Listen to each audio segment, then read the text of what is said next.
دوستو پیسے سے امیر ہونا، سونے چاندی گھروں مختلف جائیداد بہت سے امیر ہونا، ایک تو امیریت یہ ہے۔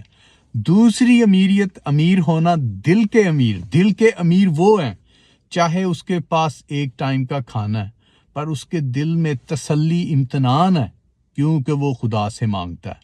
جیسے بائبل مقدس میں لکھا گیا کہ تو کل کی فکر نہ کر، کل کا دن اپنے آپ کل کی فکر کرے گا۔ تو دوستو آپ جو ہے دل کے امیر بنے، دولت سے دنیا کے امیر بنیں گے تو جو وہ ہے وہ آپ کو ہلاکت کی طرف بھی لے کے جائے گا کہ جو دنیائی ہے۔ جو روحانیت میں امیر بنیں گے، جو دل کے امیر ہیں دوستو، وہ سب کچھ پائیں گے۔ تو جن دوستوں نے ابھی تک صرف پیسہ ہی اور دولت کو ہی امیر سوچتے ہیں تو دوستو وہ چیزیں تو پل بھر کی اور دنیائی ہیں۔ جو روحانیت کی ہیں، گاڈ اور جیزس، اس کو قبول کریں اور دل کی شانتی لیں اور دل کے امیر بنیں، کیونکہ جو دل کا امیر بنے گا وہ پیراڈائز کی نیشنلٹی انعام میں پائے گا۔